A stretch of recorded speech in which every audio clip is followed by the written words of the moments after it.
Hey, yeah, you. Like what you hear and still not yet a subscriber on YouTube? Stop missing out and get notifications every time we drop a new episode. We drop it like it's hot. And here we are again. The RPM Podcast, episode 152. It is Monday night, September 30th, 2019 at 9:16 p.m. Getting a little bit of a late start tonight, but we're happy we have a very special guest. You know, of course, we got my brother Tim Riggleman up at in Farmingdale, New Jersey, in his little studio. We got Josh Matthews down in Waretown. I'm Scott Riggleman down here in Manchester, and we have assistant general manager at New Egypt Speedway. We couldn't quite get the general manager, so we got the assistant general manager, Pete MacDonald. Hey, Pete, how you doing, buddy? How's it going, guys? Thanks for having me on. Yeah, definitely. I mean, we're really excited to have somebody from New Egypt Speedway. We do talk mainly about Wall Stadium here because that's where we do all. I race. My brother goes there. My Josh goes there, and you know, unfortunately, you guys race on the same night as Wall Stadium, so we don't really know much about New Egypt. We do try to give your results and your top tens and stuff like that, and read your press releases. So we're real happy to have you on tonight, so we can get caught up on how your season went over there and help you promote what you got going on this weekend. Great, yeah. Happy to do it.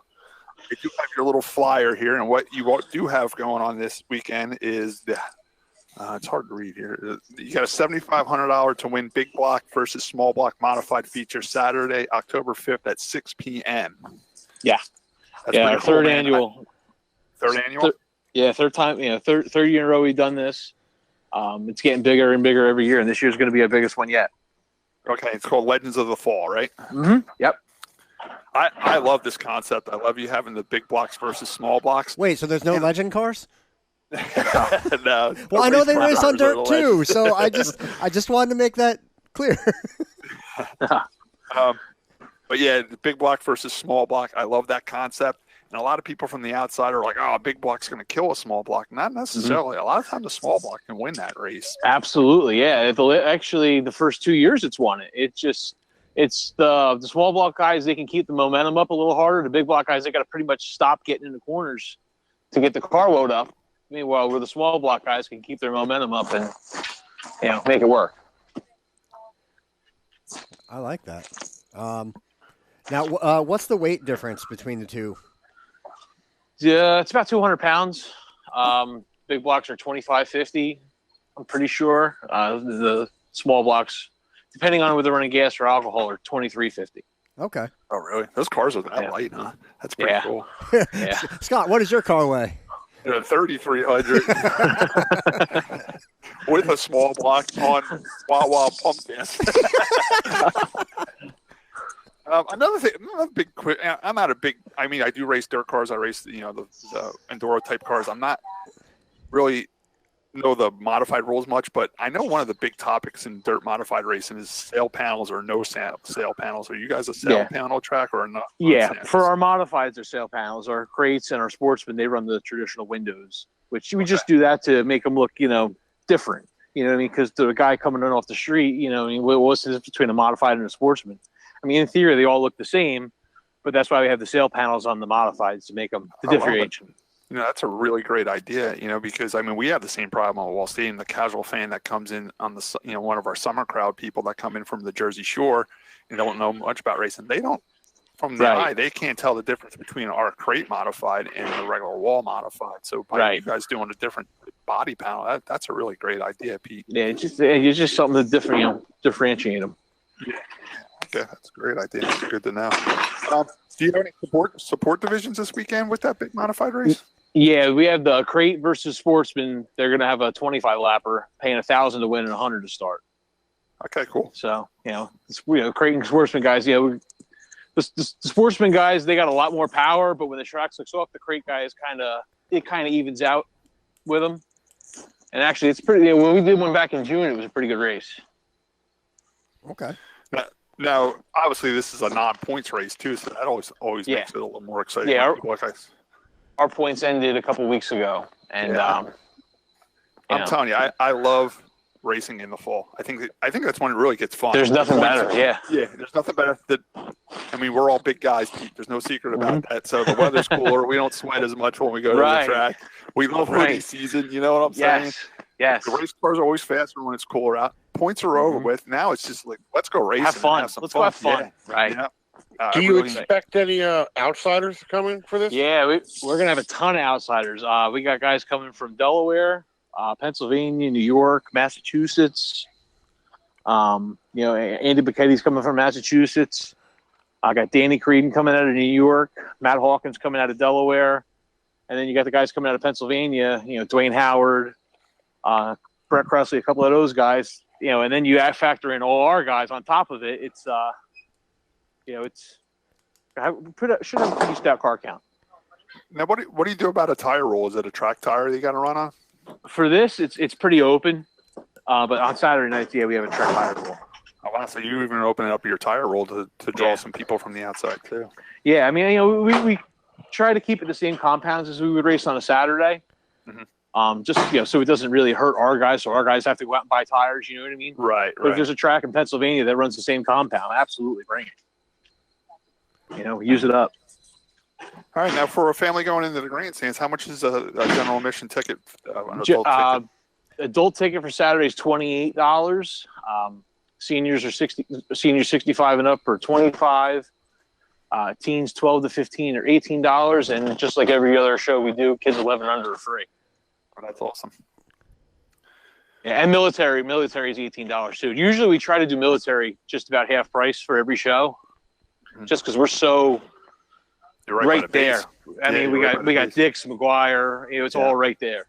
Hey, Tim, do you remember when we were kids, when we would go to New Egypt Speedway and it was a quarter-mile asphalt track? Me and my brother would sit in the grandstands and we would count how many Army Jeeps would go by in the course of the night. There used to be lines of them going by, Oh, they still are all day. Yeah. And when my grandfather raced there, it was called Fort Dix Speedway. That's how close you are to the base and everything like that. Oh, it's a blast watching the planes take off all day, and it's like watching an air show all day every day. Another thing maybe my brother liked about going to New Egypt Speedway when we were kids on Friday nights, Great Adventure used to shoot fireworks off at 10 o'clock at night. Yes, they still do. They still do. And you could see it from the grandstands. It was so cool. We're watching Richie Evans blast around a racetrack, and we're watching fireworks from Great Adventure all at the same time, Right. Pete, Pete, good, Scott. Go ahead. I was just going to ask him the food question. We always know New Egypt's real famous for their food, too. They have great concession food. What kind of food items are you guys selling this weekend? Normal track food. We got our cheeseburgers. I think our cheeseburgers are some of the best around. Our hot dogs, I think, are the best hot dogs in racing, even better than Martinsville's. Oh, boy, that's a tall thing to say. I may be one of 3 people in existence that think the Martinsville hot dog's overrated. Hey, my brother has bought cases of hot dogs home from Martinsville, so he might argue that fact. You might have to go to Martinsville with me for the modified tour race this year. I'm in. So, Tim, what was your question going to be? I was going to, Pete, how did you get involved in racing?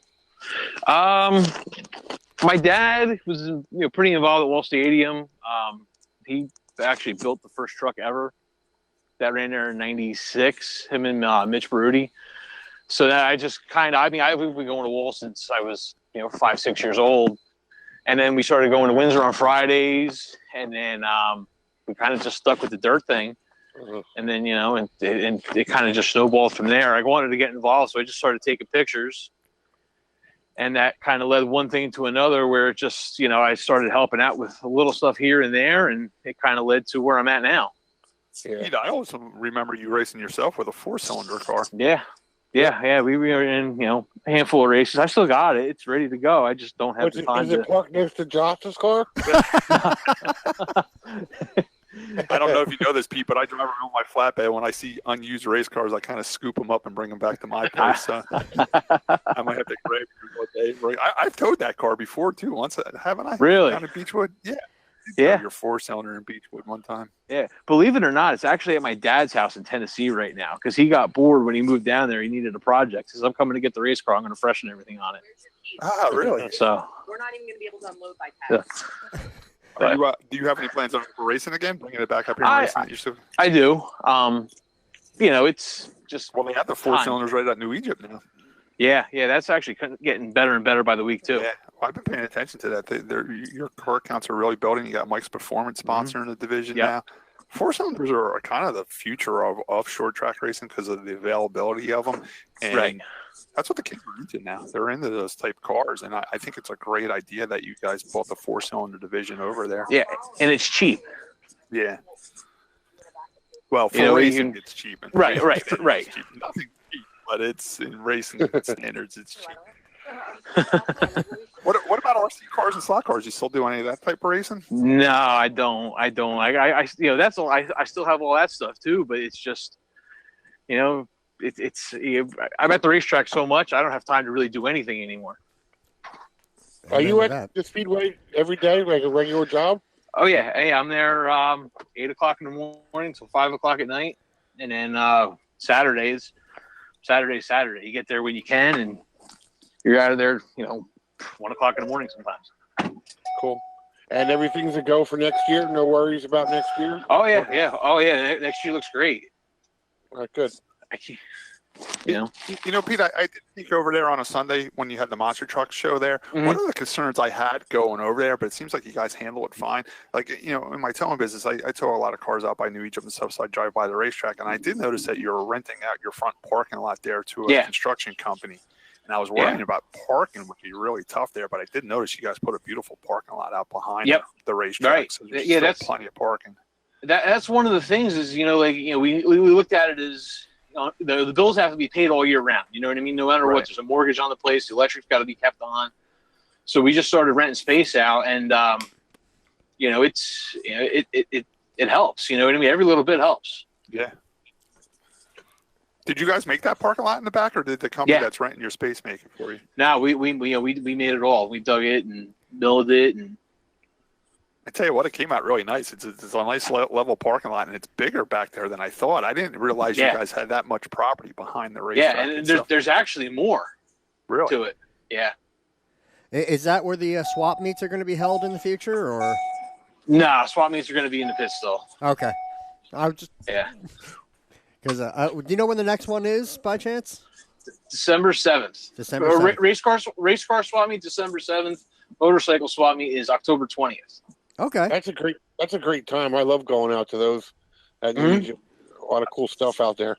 Yep, you can just sit, walk around and BS and talk, and I usually just awesome pork roll and cheese. Yes, I was just gonna say the one thing I can guarantee I'm gonna get is a pork roll, egg, and cheese. I go there and buy a race car. I must be the odd man out, and these guys go there and buy pork roll. Well, you're all thin now, Scott. Pete, you just touched base on the motorcycle swap meet. How did you guys become so involved with motorcycle stuff now? I noticed you had a flat track race with the motorcycle people and motorcycle swap meets. Is there a guy on staff that's into the motorcycles now? Yeah, a guy came by. Jimmie Blewett hooked us up with him, and he says, he's a motorcycle guy. He wants to help you guys out, and he got us in touch with the AMA. We're an AMA sanctioned track now. Really? Wow, that's awesome. Yeah, it's and then the same guy, Mitch, he puts on the swap meets too.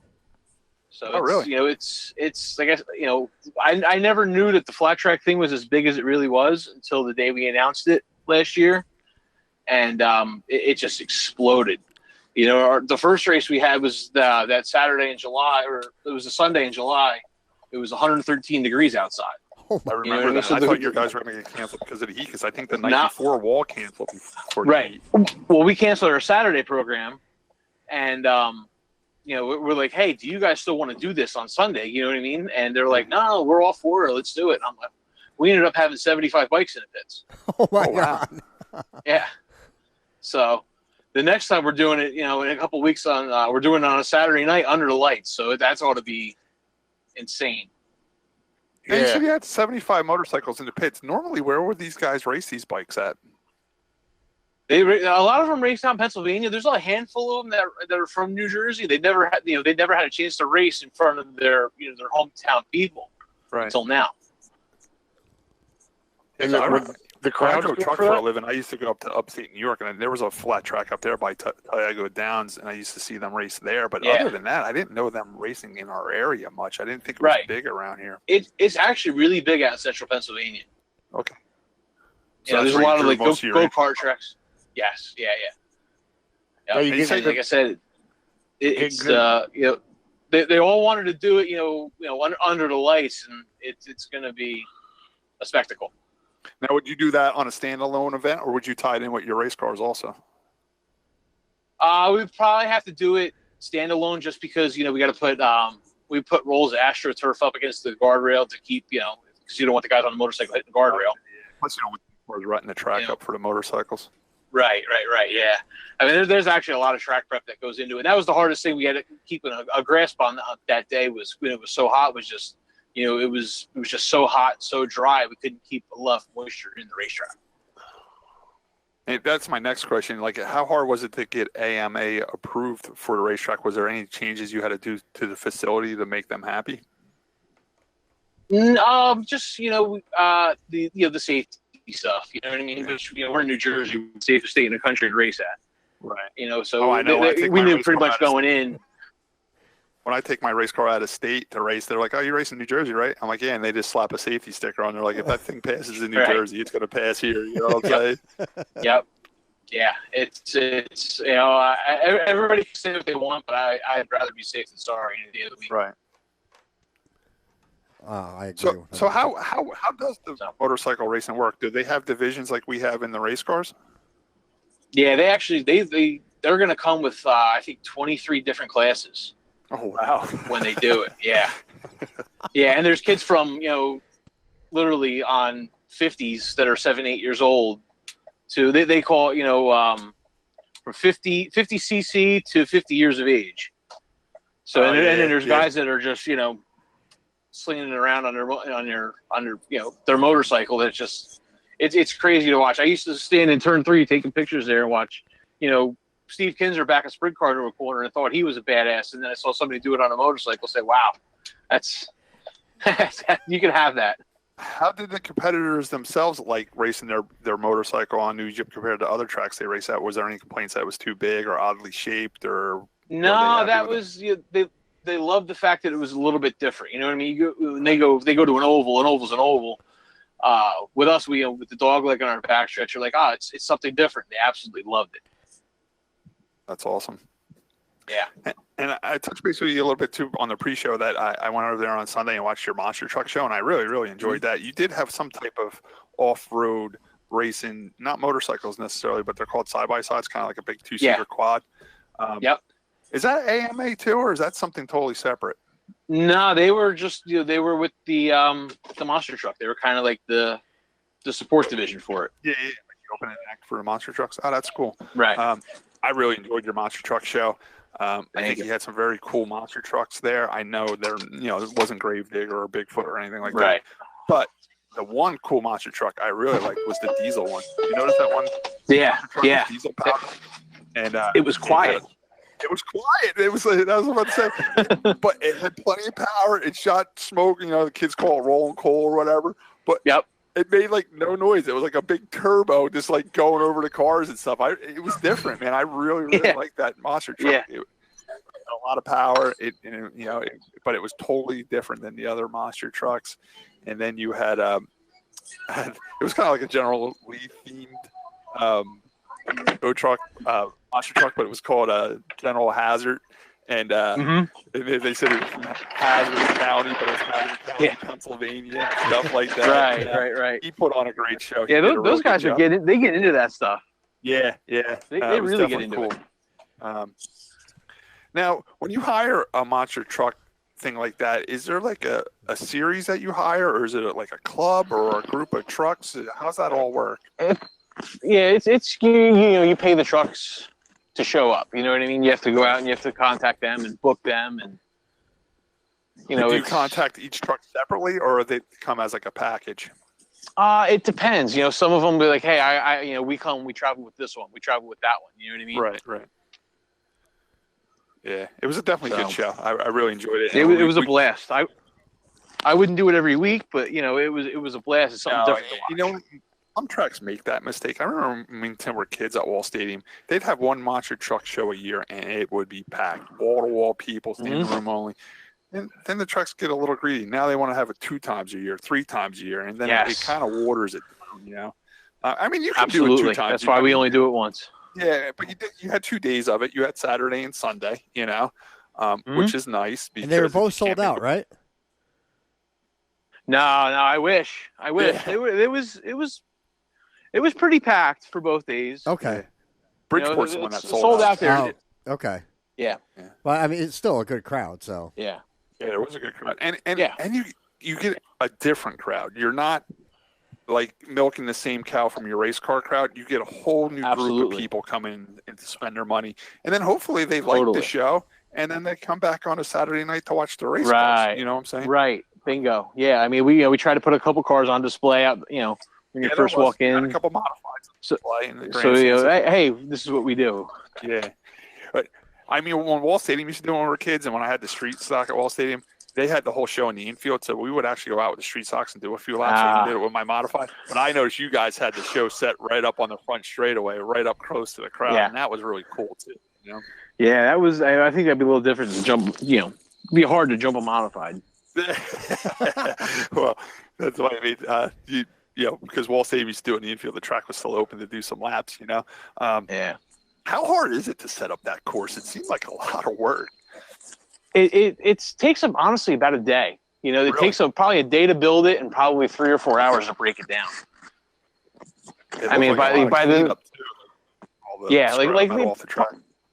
I think by Sunday night, probably by 10 o'clock, we were all cleaned up and out of there for the night. Yeah, it was a great little show. Yeah. And they sell the kids the souvenirs like the headphones, but they look like big monster truck tires, to protect their ears from. It was cool. It for me, who's been around racing all my life, I kind of enjoy going to a racetrack every once in a while and seeing something a little bit different. And that's what me and Nancy did that today. We camped right around the corner from your racetrack, like Orlando campground. We were sitting over there, and I said, "Hey, there's a monster truck show going on at New Egypt at 4 o'clock. Why don't we cruise over there and check it out?" Right. Another cool thing you did one night too. We went over there. You had a bunch of bounce houses there and stuff like that, and fireworks and stuff like that. That was a pretty good night too.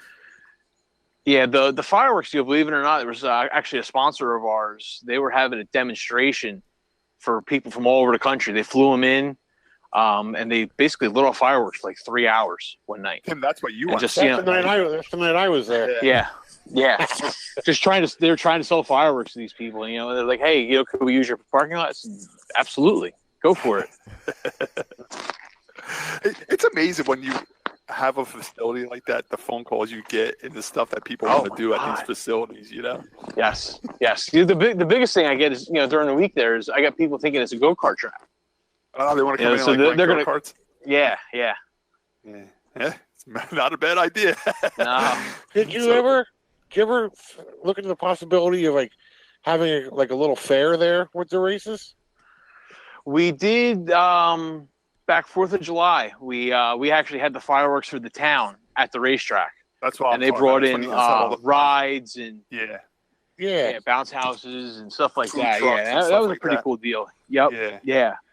But I think what Tim's talking about is do something like Flemington used to do with the Flemington Fair, where it was all week long. You had the fair, and then like one night a week you would have a different. Like Flemington would say Tuesday night they had a 100-lap modified race. Wednesday night you had a 50-lap street stock race, and just one division, and it was a ticketed event where you pay to get into the fair and you get tickets to go on the rides. Well, a $5 ticket got you into the grandstands too to watch that race that was going on that day too. Gotcha.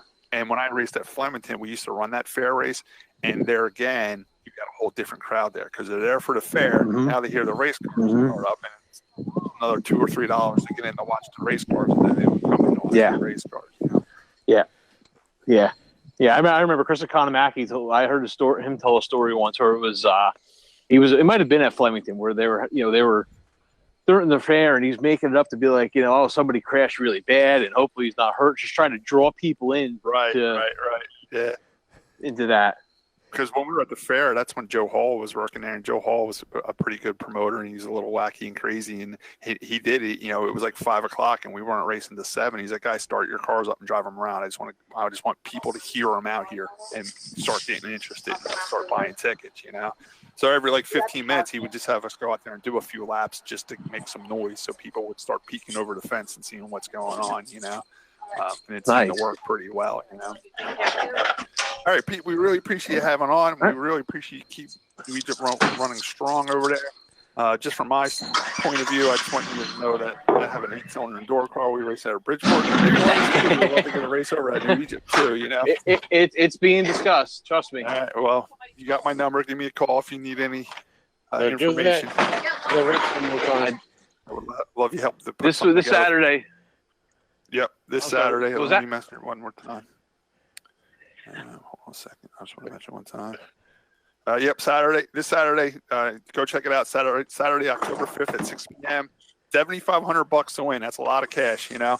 The Legends of the Fall, big block versus small block modified race. It sounds like a great day, and Pete, we wish you well. And maybe give us a call next week and let us know how it went. Definitely, we'll do. All right, Pete. Thanks for joining us, buddy. Thank you. All right, guys. Have a good one. Yep. You want to take a quick break? Up to you guys. This is the RPM Podcast. My God, you guys look like unemployed backup dancers. And we're back. You know, I just want to thank Pete MacDonald again, Assistant General Manager for New Egypt Speedway, for calling in. It was a great interviewing him. We're definitely going to have him on the show more often and start promoting New Egypt Speedway a little bit more. Go check out that big modified race they have going this weekend. If you're not at Wall Stadium, if you don't go to New Egypt, please come over to Wall Stadium. Thanks, Pete, for coming on. We're going to move right over to the Roval racing at Charlotte, the NASCAR Cup weekend. The Xfinity was also racing there. Trucks were off this weekend. No truck racing this weekend. First thing I want to talk about is they sent Newgardner. Joseph Newgarden, the newly crowned IndyCar champion for 2019, with his IndyCar one of his, I guess, over to the Roval to turn a couple laps. And holy crap, that was cool, wasn't it? It was totally awesome. You know, I was real nervous. Timmy, you didn't think it was cool? No. Tim's not the biggest IndyCar fan. But I tell you what, it was really cool seeing that car out on that track, and it went a lot better than I thought it was going to. I thought he was going to have troubles with the transition from the flat up onto the banking. Okay. But, man, that car looked so cool on the banking when it was up on there, didn't it, Josh? It did, and I like that you have the company, because really IndyCar's road courses don't have any banking. Right. I mean, you might find a little bit here and there, but not that kind of banking. So you have to set up the car to be quick. But they had the high downforce set up as well with the wings. They didn't have the speedway wings that you see for like Pocono and Texas and stuff like that. So it was really interesting to see that. To me, the onboard, watching him, driving that, it did look a little rough. His hands were bouncing around quite a bit. But I mean, obviously he that's part of it. If you watch him race in Detroit, it's just as rough. Now, Josh, I was understanding that was the first time he ever pulled that car out on the racetrack. Like, he didn't do any mock laps before that or anything like that. And he went, at first, I got a report that he went 11 seconds faster than a Cup car. And then by the end of the run, he was 14 seconds faster than a Cup car. Now, that's impressive, and I think 14 seconds was also the time difference between IndyCar and F1 at Circuit of the Americas. Yeah, so an F1 car could possibly be 28 seconds faster than a Cup car on the Roval.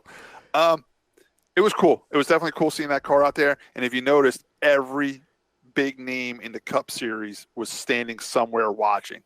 Crew chiefs, drivers. Oh, yeah. Full attention watching that guy. Then when he was done running the car, there was a line of big name drivers like Jimmie Johnson, Jack Knaus, in line waiting to talk to him after his run. It was a huge promotion. It was great all around. I think it's great for IndyCar. It definitely is, because it shows what those cars can do, and if they can generate a little more interest in IndyCar, that would be awesome for them. And now, the one thing, a few media outlets and people have talked about it. It got mentioned, and I even put a poll up on both our Twitter and our Facebook pages about it. Would you like to see a NASCAR/IndyCar doubleheader at the Roval? Here's my opinion with that. Okay. Would I like to see the Indy cars race the Roval? Now that I seen it, hell yeah. It was cool. Mm-hmm. It was definitely cool. would I want to see a combination weekend? No, that doesn't make sense to me. I would like to see them have their own weekend, only so the track has another big event on another weekend. You know what I'm saying? Like, I really don't like the combination theory, but I mean, it could work. I mean, that would be cool too. But I would rather see them have their own weekend. I really would. I see where you're coming from. My perspective would be I'd like to see them have it because I think it would bring a lot more people in. Because I mean, let's face it, your NASCAR crowd is going to be bigger. And if you can get more of them into IndyCar or to, even if they become casual IndyCar fans, it's good for IndyCar. Right. And it's going to help IndyCar a lot more. But I think it would be a good day, a lot of racing. And, Scott, people were complaining about the crowd and all that. But it's because, like you were saying, they're all over the place. Right. The crowd isn't just in the grandstands. Rutledge Wood was showing like the one spot you could see the whole track, or the whole Roval was from somewhere up high on the backstretch. And so people wander around. When I go to New Jersey Motorsports Park or whatever for a race, I'll sit in turn one for a while, especially the start, let's watch them be stupid or something. And then I wander around and I go to check out other parts of the track because you can't see the crowd wasn't that bad. If the grandstands had a good crowd in it, were they full? No, absolutely not. But then I take notice of when the cars are going through some of the turns, if you look along the fence line, there are people standing 3 deep along the fence line. They're all over the place over there. And like Josh says, you'll watch one corner for a while and then you'll wander over to another corner, watch that corner. There was plenty of people there. I mean, even when they showed the aerial views, there was plenty of campers and plenty of cars in the parking lot. I think it was a good race and a good crowd.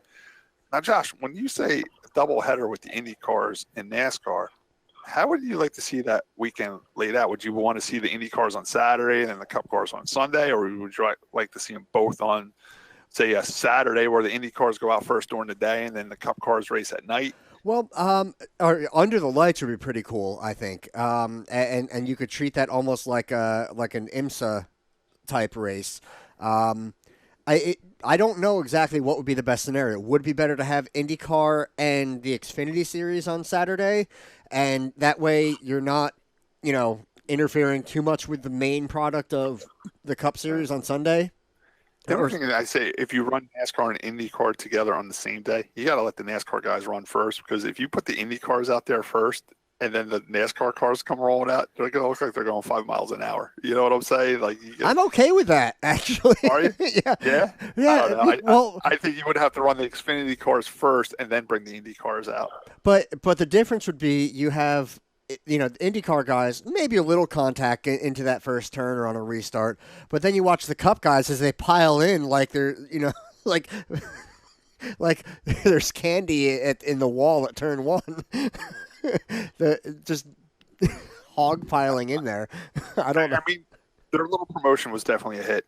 Whoever thought of the idea and put it together, I know Pennzoil had something to do with it. It was great for IndyCar because it was their champion who literally just got crowned last week. I know I missed a show with you guys last week, but something I did want to mention, I noticed the IndyCar race out in California was the first time they were back at that track in a while. I enjoyed that race too. I'm not going to talk too much about it because my brother's falling asleep over there. But wait, I don't understand why you missed the show. Yeah, I got a little story about that too. But the track in California that I really noticed what I liked about that track, Josh, was the elevation changes. Did you notice that at that track? I love elevation changes. When we go down to New Jersey Motorsports Park in Millville and just run the go-kart track, there's a few turns that are up in I think I call it the keyhole, and you're going up, making this sweeping turn, and then diving back down. It's just I really love that track that they race in California because of that same reason. There was times it looks like the car was nosing down like a fighter jet because there was that much of a drop in the racetrack. It was a real cool racetrack for cars to run on. No, I think elevation changes make a road course.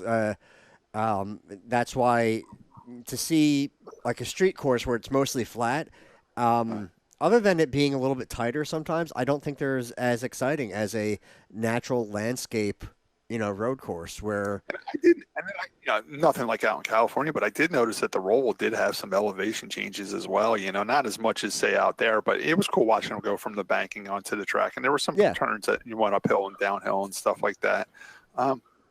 I liked it. I enjoyed the IndyCar out there. I also enjoyed the NASCAR cars out there. Quick, I just want to bring up the results of the poll. So on Facebook, 78 to 22%, 78% said yes, they'd like to see a doubleheader, and on Twitter, it's 86% said yes. They'd like I'm to one see of the the percent that said no.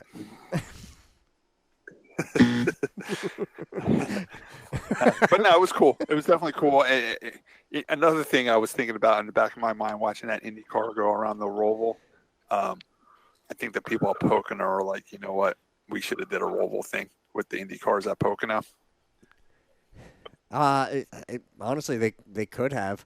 I don't know if it was. I don't know if it was brought up or what would have to. How much would they have to rehab part of it to make it IndyCar friendly? And whatever needed to be done, I think they could, instead of losing the race because they were worried about it being so dangerous, maybe they should just made a Roval.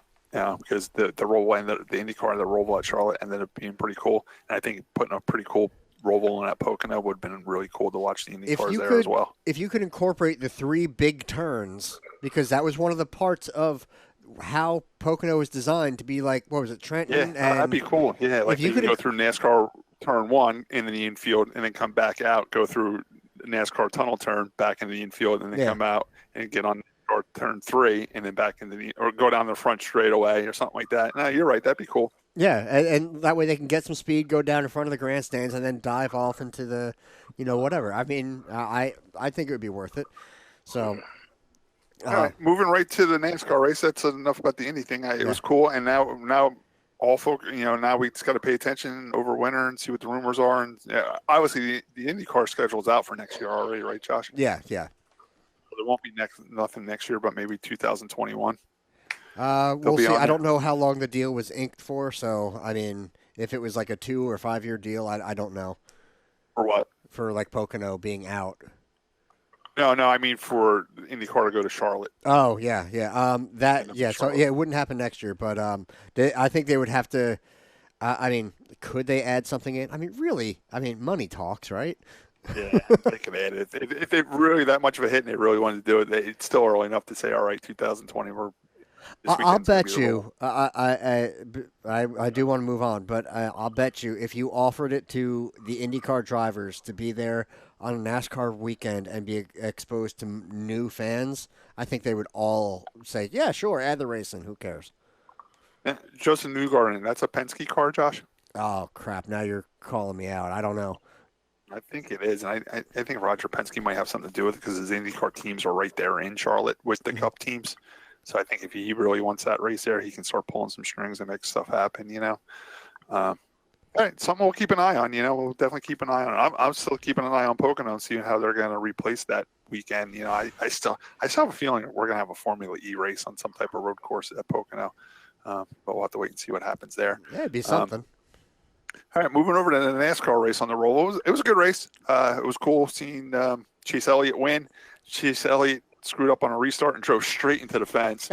I mean, straight into the fence like a lawn dart, drove straight into the fence. And he was able to come back from that. He kept digging. He straightened the car out, got him going again, and he blew him away. He really did at the end. He took off and blew him away. He did have the car to beat, it looked like. I mean, he was pulling away. He was doing really well.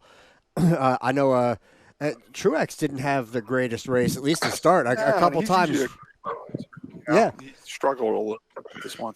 Yeah, he's normally pretty good at the road courses. I don't know what happened, and he came so close to winning last year, and right off the bat he went through the chicane avoiding somebody spinning, and then he missed it again, and so 2 times he had to stop in front of the flag stand and blah blah blah blah blah. A number of people getting off track, and those restarts are killer for those guys. They don't know when to hit the brakes. Yeah, they don't. They get. You know what it's almost like, Josh? It's almost like they're restarting for the oval, and they forget that they're on the Roval. It looks like they're taking off. They've done it a million times where they restart there for the oval to go to turn 1, and then all of a sudden they're like, "Oh man, we got a turn up here. We're not going all the way down to turn 1." Yeah, it sneaks up on them, and they go straight into the fence. Yeah. The the one cool thing that Chase did after the race, if you noticed, Josh, he drove the car right back into the wall where he wrecked during the race and did his burnout there with his car stuck in the wall. I'll give him like that. That was kind of a classy move to do. I mean, he's owning his mistake. Is what it is, and he was lucky enough to be able to come back through that to.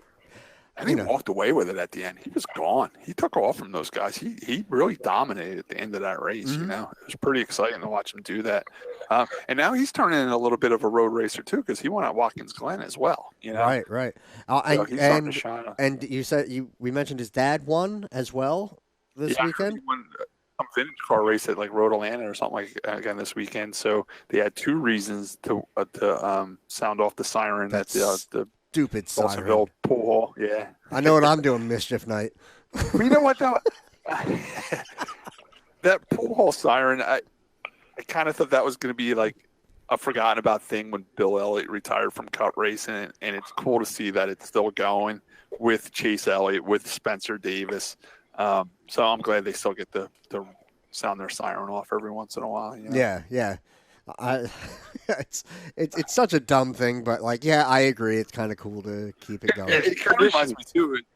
When we used to race factory stocks with Rob Longo and Tiffany, they had a cool thing too. Whenever they would win a race, they would put a flag up in front of their garage. Did you ever notice that, Josh?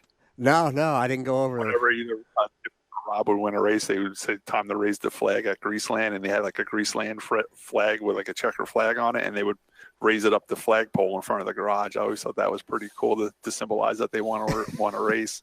That's awesome. I like that. I got to ask him if he did that after he won that 4-cylinder race over at New Egypt. Oh, yeah, that's a good question. Yeah, see if they raised the Greaseland flag in front of the I should garage. talk to him. He was down in North Carolina for the Roval race. He was down he went down there? Yeah, I noticed Dave Michael, former modified champion at Wall Stadium. Dave Michael was also down there for the Roval race. I saw a picture of Rob racing some go-karts at the GoPro Motorplex. All right, Josh, you have the top 10 for us? Yeah. It's just a click away. All right, so Chase Elliott obviously with the win. Wreck 'em Up Bowman was in second. We got to talk about that. I tell you what, though, Bowman took a lot of heat. I know we're trying to get through the top 10 here. Just real quick, he also had a start in the back because he did like an engine change or some type of – oh, no, he went to a backup car. I think he wrecked in like happy hour or I don't know, something like that. And he had a start in the back, and he spun and went to the back again. And for him to come up through that field and get a second-place finish when he had to finish good to advance, For him to do that, he really, some people give him credit. He wrecked a few people on the way. He had to get it done, and he got it done. So, I mean, good for him. No, he had a car, and he, that could do it, and he pushed his way up there. No pun intended. But he did damage a lot of cars. He kind of Natalie Deckered his way through it. And Bubba Wallace was notably upset about it. And honestly, I don't blame him because if you look at the replay, Bowman just turned and just... You know what, Josh? You're 100% right. I did see the highlight of, after the race, and I saw on Facebook like everybody else that, Bubba Wallace going over to Bowman when he was sitting on the ground getting medical attention and throwing a water bottle at him. And at first I'm like, man, what? I still think it was wrong what Bubba did. Right. But then when I seen what happened on the track, I don't like if you hit somebody and spin them in the infield, that's one thing, and that's not even cool. But to hook someone in the right rear and turn them up the racetrack where they hit the wall driver's side, that's over the line. So I can see why Bubba was mad. Yeah, I don't think Bubba handled it perfectly by any means, but considering everything Bowman did and that specific incident, he's kind of lucky that's all he got. Right. It's... And I don't even mind him throwing water at Alex Bowman. It helped cool him off. I understand that. But, I mean, there was the that lady that was there taking care of Alex Bowman. She's like the head medical person for NASCAR. And she got covered in water, and she didn't deserve that. She's there to help every single driver. She can be helping Bubba next week. You know what I'm saying? And no, absolutely. That's why I think, he shouldn't have handled it the way he did.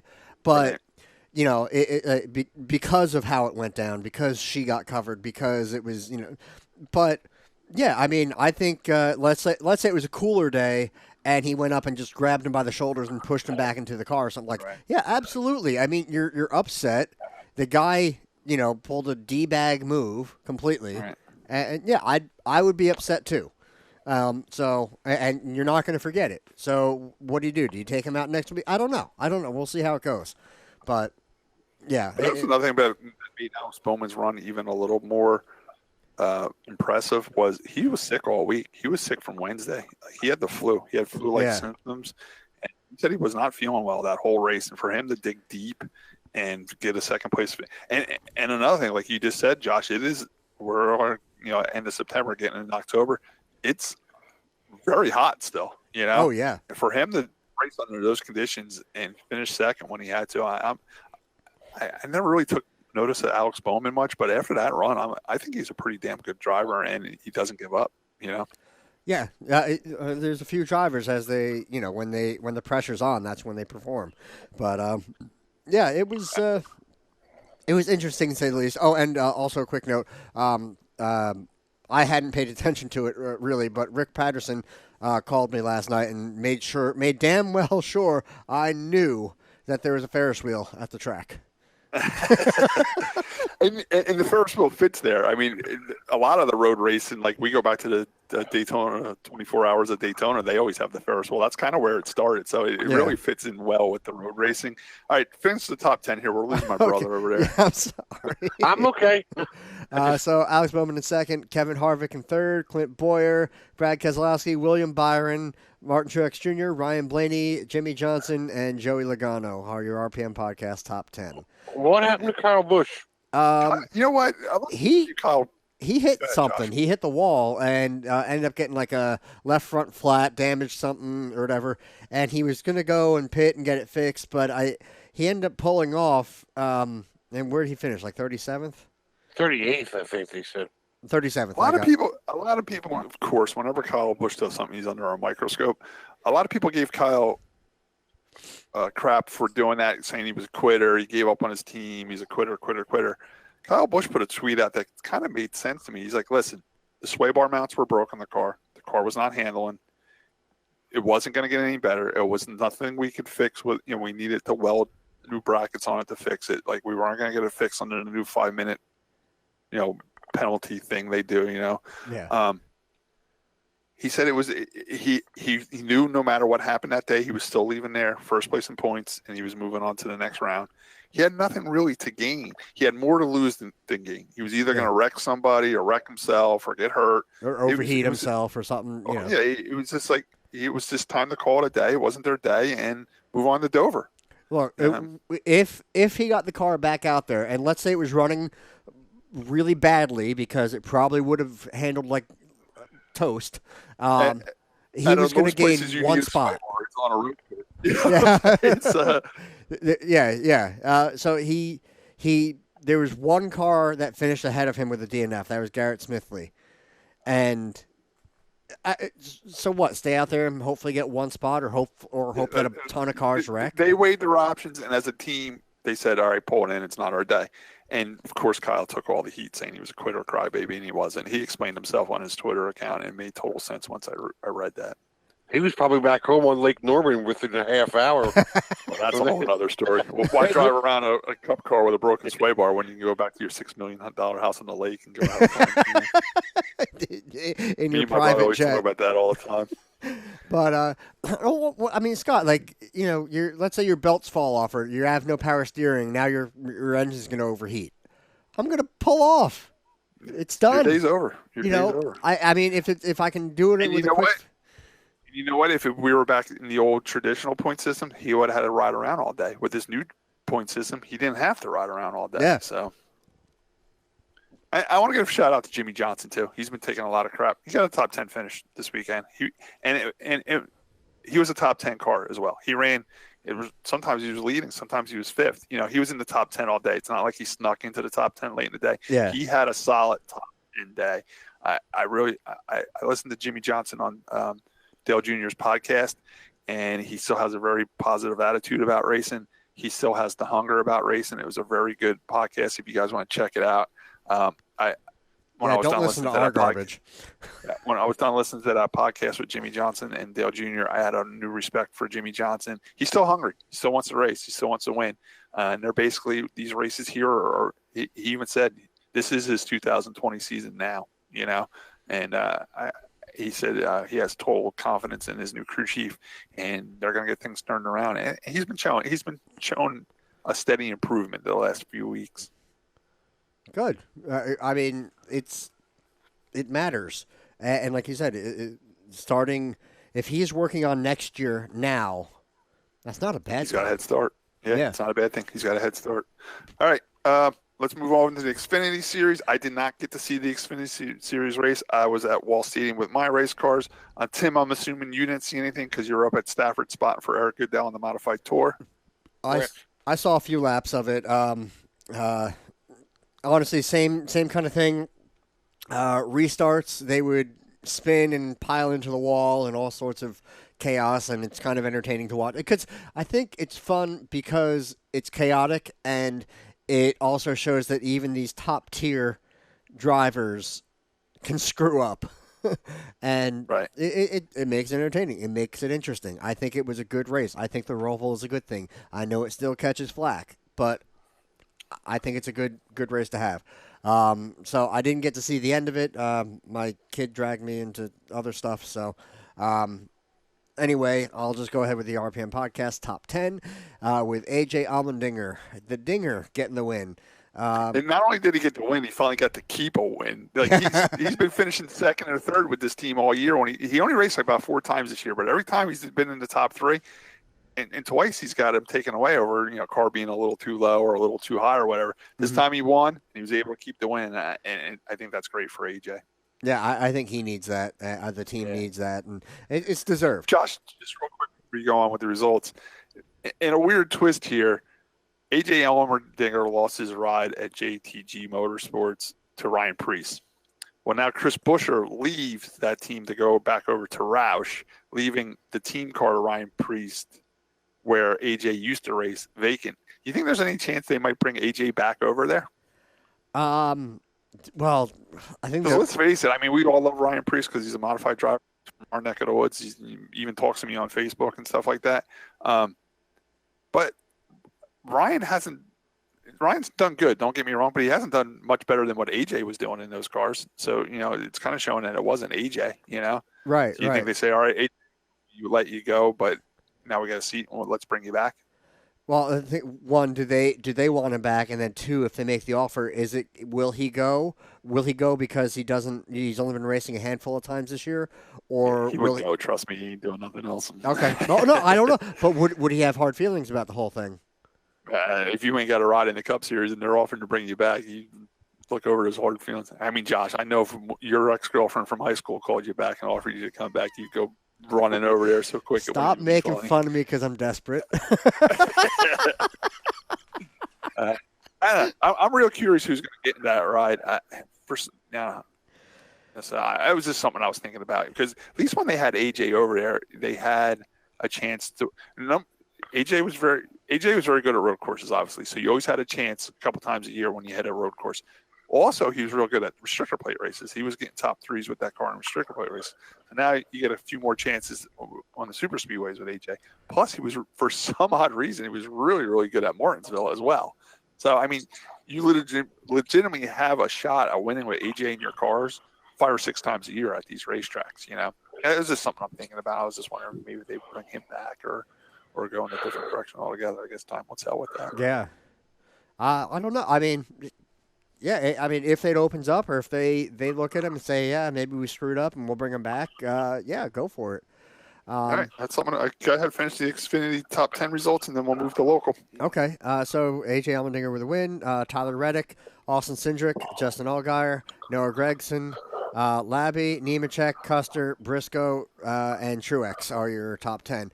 Ryan Truex actually was back behind the wheel again. It was great to see Ryan back in. Yeah, and a top 10, so that's not too shabby. Every time he gets in that car, he's top 10. I really wish Ryan could find a good, solid, full-time ride. I think he can really get the job done. So, we didn't really mention it yet. Any idea where Stenhouse is going to go, if anywhere? That's a tough one. Because, I mean, it's tough because the only thing I think he's got really going for him right now, if you notice through the social media stuff, Kevin Harvick took him over. Kevin Harvick has a management team, KHI Management, and Kevin Harvick said Ricky had a very bad contract with Roush, and he's taking Ricky in with his management group, and he's going to try to find him something. So, I mean, you got Kevin Harvick in your corner. I think he's going to put him somewhere. That'll help him. But I you know what, if I was a team owner, I want to take him. And it was funny because at first Ricky was mad at Roush for firing him, and I don't blame him. And they got in a little bit of war of words. Mm-hmm. And I don't know if you heard, Josh, but Ricky was saying, I did the best I can in the cars that I was in. That weren't winning. I was trying to win with a car that wasn't capable of winning, blah, blah, blah. And then Jack Roush fired back and said, well, if we weren't spending so much money repairing the cars he wrecked, we could be spending the money to build faster race cars. So it got a little ugly there, but calm down in the end. And Ricky just thanked Jack for his, friendship. And he was there 11 years. He won 2 Xfinity championships, and he won 2 Cup races. And that's the thing. If you can win 2 Xfinity championships, that's not nothing. But that was a while ago too, Yeah. And he's only won 2 Cup races. And you got to remember, he took that 17 car over for Matt Kenseth, who was winning races and championships with that car. Right. The thing is, I agree with both of them, Josh. Ricky did tear a lot of stuff, and again, he was trying to win in a car maybe not capable of, where he should have just finished 10th or 11th with it, but he was pushing for a win. So it's a catch-22 thing. Sometimes we see this happen, and the driver like a Ricky isn't happy, but then if he ends up somewhere as good or better and does better, then he's happy that he switched teams. Yeah. I just, like you said, with him tearing up a lot of stuff, and there's been some just and for bonehead reasons, getting into Truex the other week, just, fresh tires and locks him up, and, you think he would know a little bit better by now. We talked about it early in the year, too. What was also making him look bad is Ryan Newman was doing very well his first year with the Busch car. You know what I'm saying? Yeah. So, I don't think he's a bad person. It's just I don't think that he's as good of a driver at times. Or maybe he's just making dumb mistakes. I don't know what it is. And where I disagree with what Ricky says, too, the reason he was wrecking is because he's pushing a car that can't win. But he was wrecking when Roush was good, too. When Roush had top-of-the-line Xfinity cars, he was wrecking them, too. You know what I'm saying? So, I don't know. I don't know. But this is part of the reason why I like NASCAR, not only the racing, but I like the business side of it. I like seeing where people end up and why they end up here. Tim knows in racing, like, there's many different reasons why you can get into a race car. There could be a crew chief that's his brother-in-law, and he knows they're looking for a driver. He's like, I'll bring my brother-in-law over here. Just how I get sponsors. There's people that sponsor me because I tow for them. There's different relationships behind the scenes. It's not all on-track performance or non-performance. It's personal relationships that get you rides too. And I think with Kevin Harvick on his side, and the weird thing about it too is like someone like Tony Stewart, who's usually negative on a lot of people, he's very supportive of Ricky Stenhouse. A lot of people are from his dirt track background, his sprint car racing. That's what I was going to say. He hasn't been doing all that great on the Cup Series, but he'll go home to a local dirt track and win. He can still drive. It's just he's not performing in the Cup level. He's going to end up somewhere, but there's not too much out there. But you how about just never know Starcom? what pops. You know what? It's funny you say that because some rumors are that Landon Castle is going to be the one leaving Starcom and going over to either the 38 car that David Reagan's retiring from, or going to the car that Chris Buescher just left. So, I mean, it's weird in NASCAR when there's one seat open, you got to wait to see who fills that and see what seat he left for that to get filled. Stuff gets shuffled around. You just never know. So it's like one of those Chinese. Really, it's musical chairs. So we really got to wait and see. Those cars are all junk anyway. So what's the difference? They're 30 police cars. Yeah, making more money than I am. Then you never know. Then you never know too. People just start teams up too. Who knows? You just never know. Or maybe he says I'll go back to Xfinity and start winning championships again for another team. I don't know. I in a way I don't like that side of NASCAR racing, but in some ways I like it because it's part of watching the races. You know, you like to see how stuff gets shuffled around and the silly season stuff and how it plays out. You know, but this is why it's hard to make a good racing movie because all this drama happens anyway. Right. So, and then you have us talking for hours, every week about all of it just because, and getting our dramatic opinions of it. So the whole thing is, it feeds itself. So we'll see where it goes. But all right, so we're moving on to local. I just got a little bit of sad news over here. I wanted to share with you. I just wanted to give one quick thing. I'm not going to get into it because I didn't get to watch the race, but I was going to mention just the top 5 from Formula One real quick, and then we'll move on to all our local. Okay. So Lewis Hamilton got the win. It's actually his first win in a little while. Valtteri Bottas, Leclerc, Verstappen, and Albon. There's your top 5, and I wish I had watched it. So that was in Sochi. Former place of the Olympics. Now we can move on to local. All right, moving on to local. I just want to share with you guys something that happened to me last week. It was pretty personal to me. I want to share with you guys. I didn't even tell my brother about this, but after 28 years of loyal service and love and support, my welder broke. My welder stopped working last week. So that was part of the reason why I couldn't make the show last week. You bury it? No, I actually had to go get it repaired. It was a pretty sad day. I had to bring it over to Atlas Welding Supply. Me and Abe, the guy that works there, we had to take it apart and do some surgery on it. And lucky it survived, and I was able to get it back home. But because it was a very sad day, and I had to get my welder repaired. I got me behind on the towing, so then I had to go out late at night and tow. So that's part of the reason why I missed the show last week. And I just want to apologize to you guys. And I just want you to let you know that the welder is welding perfectly fine now and better than ever. And hopefully I get another 28 years out of it. Oh, God. I'm speechless right now. I don't even have anything smart to say about that.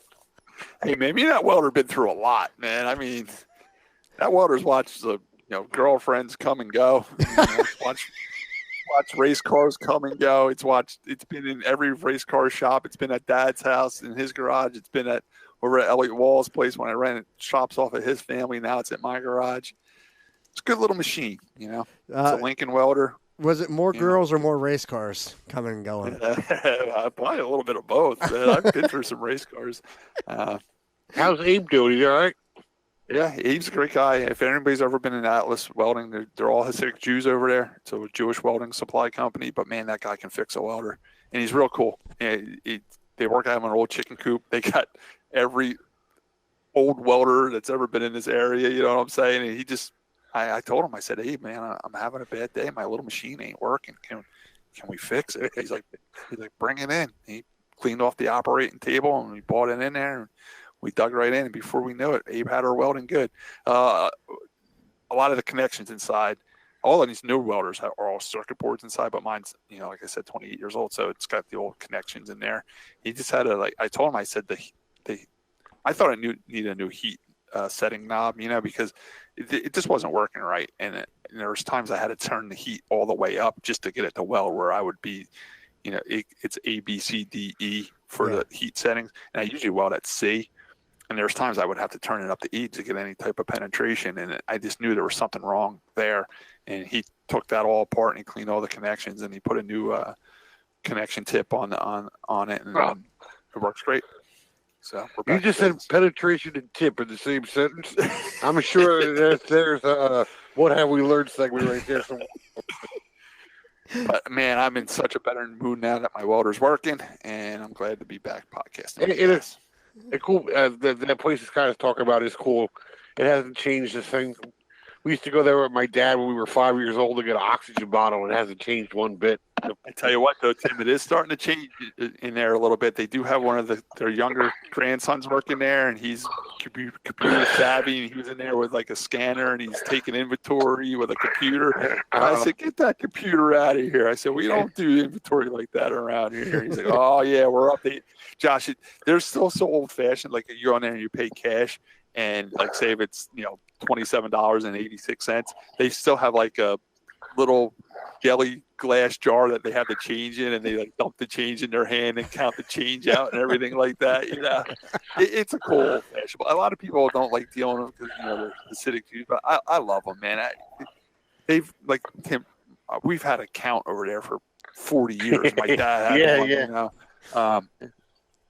They really are good people, and they're real good at repairing older style welders. And I like going over there. They're pretty cool people. They were closed today, though. It's a good thing it happened Friday because it was a Jewish holiday. Yeah, it's Rosh Hashanah, right? I think. Oh my God. All right, so Wall Stadium, guys. Wall Stadium, man, what a night at Wall Stadium. It was totally packed over there. It was Napa night. Napa night, Fan Fest, on-track party. Dollar hot dogs. I mean, the values just didn't stop over there. You know what I'm saying? Talked to Lisa Bryce. She's a sponsor of me and Nancy through Bryce's Napa. The Van Winkles, they own Napa dealerships all over the place. Great people. They help put the show on. They said they sold over $1,300 tickets through their Napa stores to their Napa customers and stuff. Wow. And, they sell a discounted ticket for this night, plus it comes with food vouchers. The line at the concession stand was down, it was packed all night long because they had these food vouchers. I heard they even ran out of ketchup. They had to run to Walmart and buy ketchup and stuff like that.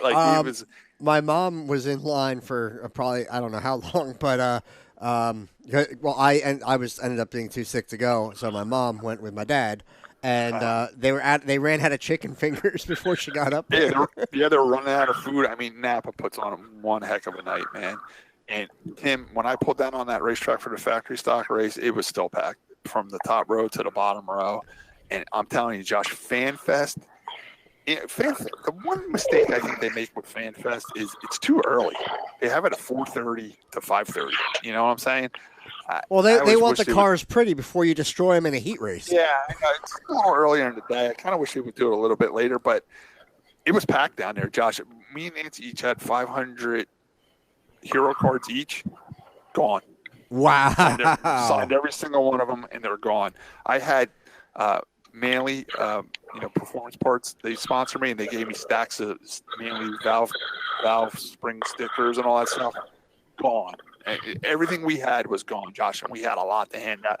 There was kids walking around like pillowcases filled with stuff. I mean, filled candy, hats, footballs, frisbees, pictures, stickers. It was such, and I tell you what, usually we get down there and we only sign for like 20 minutes, and before you know it, they're trying to get everybody back off the track. It felt like because it was so well attended, Diane let it run a little bit longer. It felt like we were down on the track longer this time. Okay. Because so many people were down there. We've been doing this Fan Fest now for about 6 or 7 years. We do it twice a year. For some reason, this one was by far the best one ever. I wonder. Well attended. I wonder what Stephen Reed was giving out. Well, we do have a little show and tell segment. Yeah, if you want to do a show and tell segment, I heard Stephen was giving away nice stickers of his race car. Unfortunately, I couldn't attend Fan Fest because I was at the modified tour race at Stafford Motor Speedway, Connecticut. We're going to get deep here, but Stephen Reed was kind enough, knowing that I'm a Stephen Reed fan, kind enough to give this to my daughter and tell her to put it on my refrigerator. So, that's a great picture. He's on it and everything. Thank you, Stephen Reed. I'm going to put that on the RPM podcast wall behind us. So it'll be there. So there you go. Fan Fest.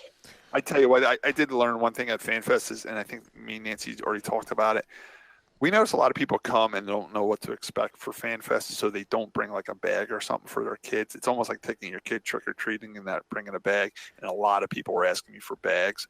So I think next year I'm going to make like Tim, what do you call them, the felt? Or they call them fan bags. Yeah, it's called they're called something. They give them out at like motorsports and stuff. Yeah, courtesy bags. I think they're courtesy called. bags. We're going to make room and towing bags up for next time, so we can give bags out so the kids have something to put their stuff in. But if you ever go to any of these Fan Fests, bring a bag for your kids because there's so much giveaways. It's my turn. All right, Josh. Josh, my show and tell segment. All right, we're doing a little show and tell with Josh. I have my coffee mug with the picture of my Consi win. And I can't see it there. Can you put it? I was putting it so that way it'll show up on YouTube. That's for the fans, yeah. Oh, that's really cool. And then did you make that yourself, or did the photo booth make that? No, my parents had it done. Oh, really? That's cool. It says 2014 on it and everything. Yeah, that's yeah. awesome, So man. I can know that it was 5 years ago. Was that like a Christmas gift or anything like that? Yeah. That's awesome. That's definitely. I love seeing stuff like that. It's it kind of makes racing fun. Like racing's really, really hard on families. It's expensive. It's a lot of time involved. But just to have a little gift like that, it almost makes it worth it, doesn't it, Josh? Yeah, I mean, it's cool. I mean, you think about it and go back to, holy crap, I actually didn't suck for like a day. Josh, I remember that way. You were floating around those pits, man. You were walking around like a peacock with the biggest smile on your face, boy. Yeah, because it was awesome. It was. And how's Dragon Cape going? I deserve that. There it is. You deserve that. How's bragging camp going? And All right, so let's get to the race. I'm sorry. I just want to say about the Fan Fest thing, what it's good for, because even when we were little, Scott, you could give that one little kid one little sticker, and he's a fan for life. You know what I mean? Yeah. Like how many times did we go down on the track at New Egypt, and John Blue Jr., Richie Evans, and Fred Harback, and all those guys. I still have pictures of me with Fred Harback. Yeah.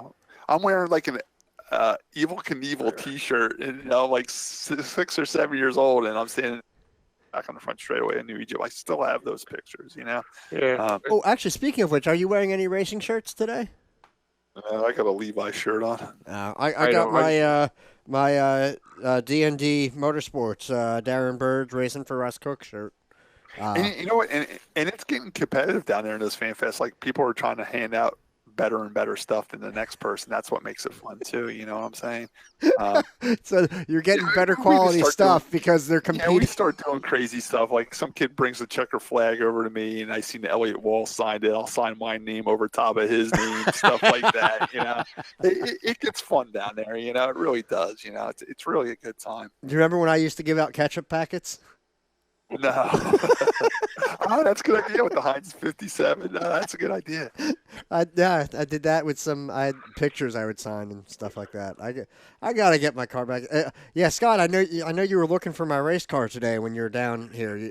Well, I dropped the car off in your driveway. I did a tow from I was up in Old Bridge all the way down to your house down there in Waretown. I put the car in the driveway. I'm like, well, I looked at my tow truck, and my tow truck was empty, and I was heading back to my house. I'm like, Josh's race car's in this backyard. I'm backing up here and I'm taking it. I'm walking around your yard. I didn't see it back there. So, yeah, that's still at the farm. I was literally going to just hook your car up and take it and bring it here and put it in my driveway and start working on it, but it wasn't there. So, where's your car? Your farm? The farm? Yeah, still at my parents' farm. So I'll have to move the backhoe I'll out have of to the take way. you over there. Josh has a beautiful farm over there on Todd Road and Todd's River, but it looks like they do nothing there. It's just a big field. I honestly don't want to go to that farm because if you listen to our conspiracy podcast, there happens to be gnomes at that farm, and I don't want to run into no gnomes. Well, actually, Scott, we do something there. We raise deer, apparently. Yeah, right. Yeah. That and wild turkeys. Oh, there you go. All right, are you allowed to shoot those? I guess. I don't. We got Thanksgiving dinner waiting for you at the farm. Yeah. You have to. It's a you pick farm. All right, so far at Fan Fest, everybody told me they love the show and they especially love the local section. So let's please get going with it.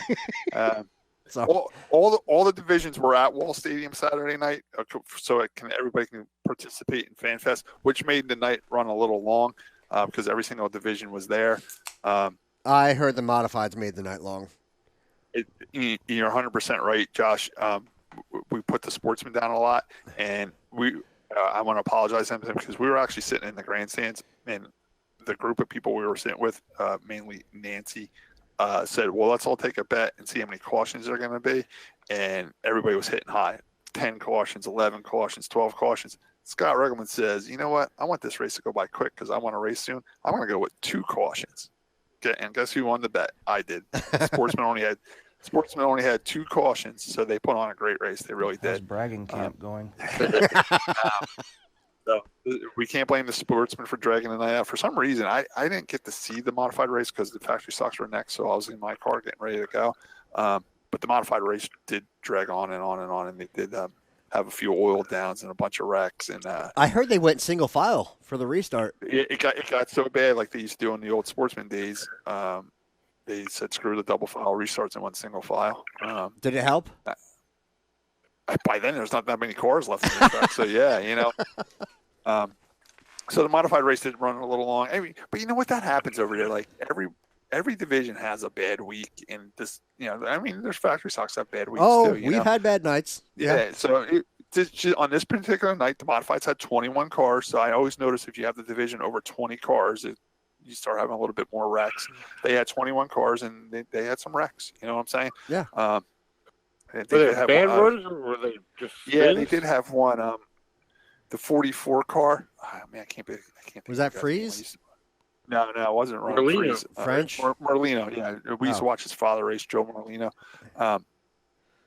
Somehow he got backed into the wall, and he backed in pretty hard. Oh. And, and I knew that one took a little while to clean up, and he did back into the guardrail, and they were a little nervous about the guardrail being damaged, but it wasn't.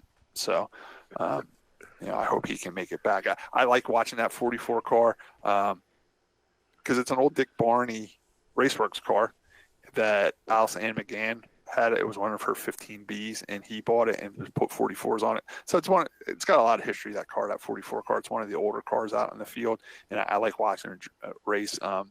He does pretty good with that car, and it's a pretty car, and it's a little bit old style, and I kind of like that. He does very well with that car. And it was a shame to see it get tore up a little bit. Another thing that happened scary in the course of the day was earlier in the day. Josh, did you hear about our buddy Roger Nickerson? I saw a picture of what was left of his car. Yeah, he had a scary incident. I had got reports that his throttle stuck because they said all four wheels were locked up, and he just went straight in the fence. And we all love Roger. He's one of the nicest guys at the racetrack. And I tell you what, the pits got silent when that happened. A lot of people ran up to the fence because everybody knows Roger.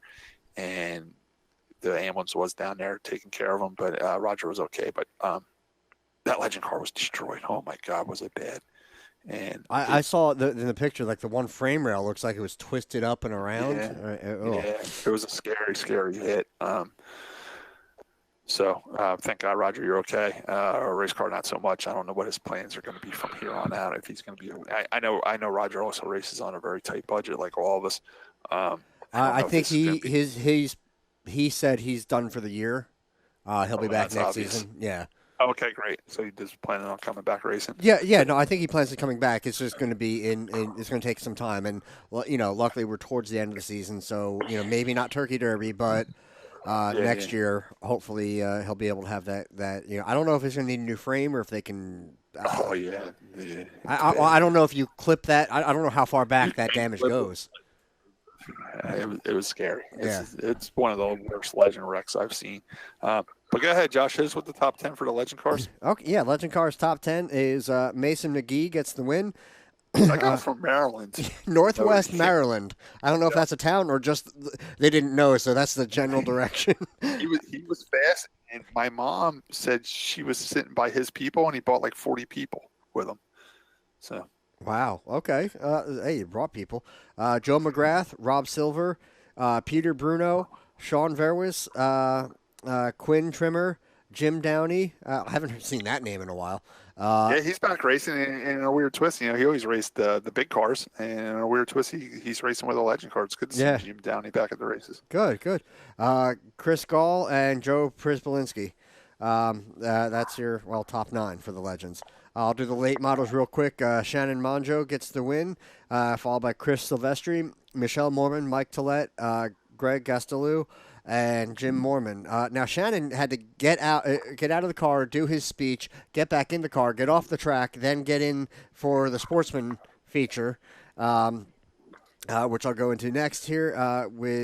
And he won that as well, followed by Michael Rising, Eric Lane, Karsten DiGiantomaso, Jonathan Lore, Kyle Sisko, Tommy Martino, Neil Rutt III, Kenny Reeves, and Roland DiMartino. Now I think was it. 2 of the guys were going at each other. I forget who it was. I thought it was a Sportsman race, my dad said.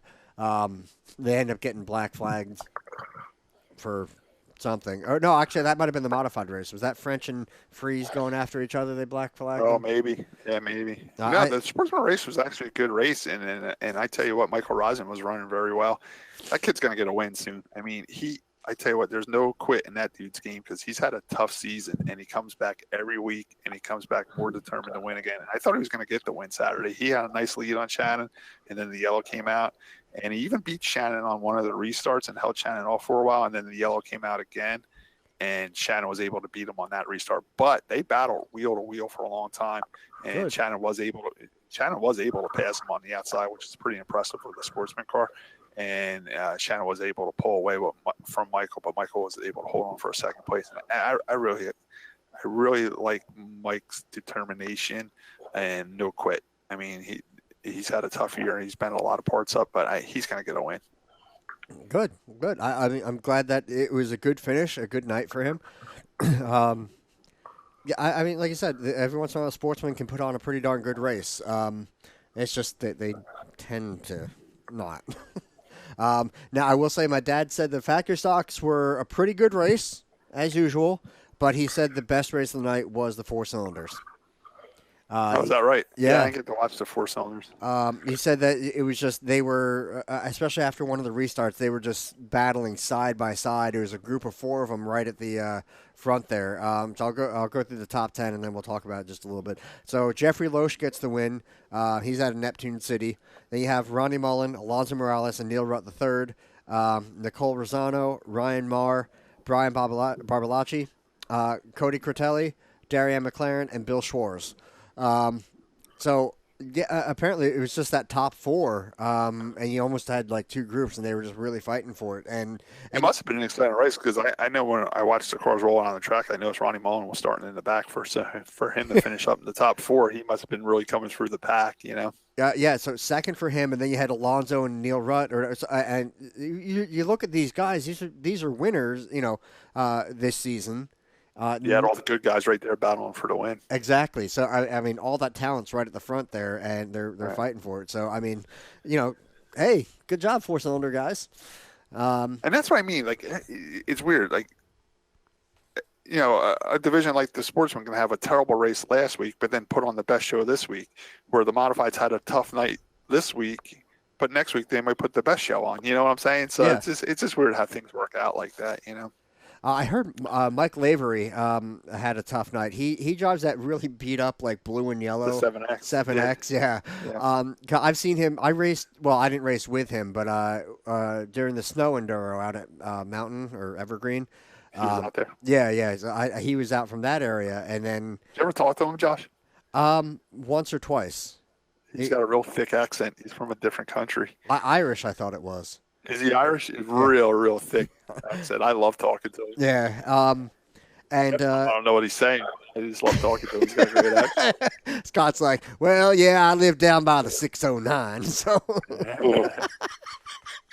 But yeah, apparently my dad said he had pulled down off the track for a second, like, you know, or spun or something, and then he tried to get it back going, and something must have broken in the steering, and he drove straight up into the wall on really? the backstretch as the leaders were coming out. Wow, that must have been a scary moment. Yeah. So, I mean, it sucks to see him, you know, have a bad night, but, you know, he's a good guy, and he shows up all the time now. I think he started showing up a lot, especially after Mountain was kind of closing and they weren't sure, Yeah. you know, that whole thing. So he started coming to Wall, and he liked running with the four-cylinder guys. But he was from the Enduro, style racing. He's moved up from the Enduro. Yeah, essentially, yeah. So he was an Enduro guy and then fell in love with the track, I guess. And, you know, cool. I'd love to talk to him some more. But, yeah. Good luck understanding him, but you can talk to him all you want. I heard. I think Todd Deege had a bad night as well with the four cylinders. I think something broke on that. I forget what it was. Or anyway, so we'll go on to the factory stocks real quick, and then I'll let you talk about the race a bit. Brian O'Shea gets the win. It's been a while. He's been up there fighting for it for a while. I tell you what, he was fast, Josh. He was fast all day. He was fast in practice. He was fast in the heat race, and he was super fast in the feature. Brian was really hooked up Saturday night. Then second was Tim Majek, Kevin Flores, Elliott Wall, Scott Riggleman, Robert Stack, Jerry Koenig, Matt Bedessa, Robert Czesinski, Nancy Riggleman. Hey, Nancy got a top 10 and lead lap Nancy too, right? Got a top 10 lead lap. She's on the RPM podcast top 10 list. It was a great race. Unfortunately, there was a scary accident. We didn't have many yellows either. I think we had one or two, and one was a red flag. Billy Booth got into a bad Billy both got into a bad wreck on the French right. And it's a shame because Billy was flying. Billy got into the lead in the beginning of the race, and he was gone. He was taking off. I think he led like 20 laps of the race, and then he fell into Brian's clutches there, I guess. Yeah, Brian finally caught him and passed him, and then he got into a wreck on the French right. I was right behind it, and I was lucky enough to get low and get past it. But thank God Billy's okay. That was a very hard hit. Not only did he hit the wall super hard, but when he was spinning down the track, he got T-boned not only by one car, but two cars slid into him. So the 52, is that Kilmer? Yeah, Nick Kilmer and Tom Rajowski in the 91. Okay. And I feel bad for them too, because some people were giving them a little bit of flack on the computer saying, what were these guys looking at? Why didn't they get past them? But meanwhile, those guys are racing side by side, so they're kind of paying attention to what they got going on. And then when you are racing side by side, it's hard to. Where are you going to go? Go left or go right, because you're either going to go to the guy next to you or you're going to go into the wall. You know what I'm saying? It was just he was in front of the pack, so when he did wreck and he's spinning in the middle of the track, now you got the whole field coming at you. Now maybe that's where your spotter would come in. Yeah. Maybe that's where that $900 worth of radios comes in handy. Josh. It's funny. I was actually going to head down that same exact path, Tim.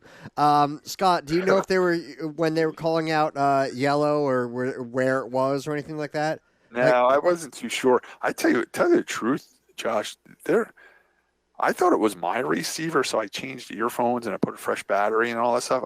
I was having trouble hearing the tower this week, so I thought it was my equipment. But then I talked to Tim O'Shea before we went on the feature because I was listening to the modified race before me, and Tim O'Shea kept coming over to me and saying, Scott, are you hearing everything? I'm like, no, it's breaking up. There was a little bit of communication problems this weekend from the tower to the track. Well, I'll just say I'm used to Eric Graham. I tell you what, though, the yellow flag and the red flag came out quick, though, because I tell you what, you watch the video, the track crew guys are actually going to the wreck before the cars were even slowing down, man. It was like a little too soon. Like, I really appreciate them getting to us quickly, but sometimes you might want to wait till the wreck's over before you pull over to it, because the 91 and the 52 came in and the track truck was almost there to the wreck already. You know what I'm saying? So wow. That was a little scary, but no, I'm just happy Billy's okay. Billy's a great kid, really is. 18 years old, new to racing, and he's doing very well. He's having a great rookie year. Unfortunately, last night it ended bad for him, and that car was tore bad. Front clip, rear clip. It might just be one of those deals where you're better off yanking the motor trans and fuel cell and rear and building something else. Right. But Billy loves racing, and it's great to have a young guy racing with us like Billy, because that's what we need. The group of racers we race with, we're all getting older. I'm 46. Majak's in his 50s. Even Shannon Monjo's not a kid anymore. I think he's 40 now. We're all getting older. We need these young kids like Billy come racing, so I hope Billy gets the car back together and comes back. Who's the youngest that's racing with you, Teresa? I want to say Billy's younger than her. Yeah, but I mean, like, other than but those are the only two young people you have in there, and even if by some magic and luck I come back, I'm still 35, so I'm not. Yeah, I'm not helping the average much. These young kids don't want to put the work and effort in like Billy's doing nowadays, and I'm glad to see Billy enthusiastic. I like talking to him at the track too. I think he's a good racer, and we need him in our division. Hopefully, we can get the car back together. Give me enough money to get a motor, and maybe I need sponsors. That's what I need. But yeah, no, like you said, glad he's okay. I saw a few replays of that and the onboard. And yeah, that was definitely a tough hit. So it sucks. There's no two ways about it. It sucks. So No hopefully, one hates seeing race cars worse than me because I know the work and the money it takes to build a race car. And when cars get bent up, it's like a funeral. I was almost as sad seeing his car bent up as I was when my welder stopped working. That's how bad I was to see his car wrecked.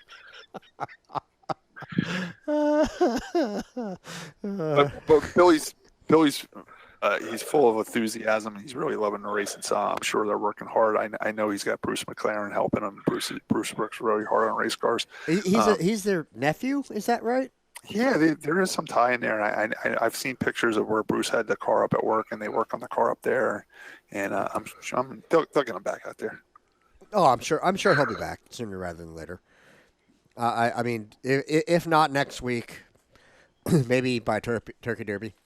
Or Spooky or something like that. Yeah. So hopefully it works out. So that pretty much wraps up. You didn't do the modified top 10? No, I didn't. Look at that. I'm sorry. I almost left out poor old Ricky Collins.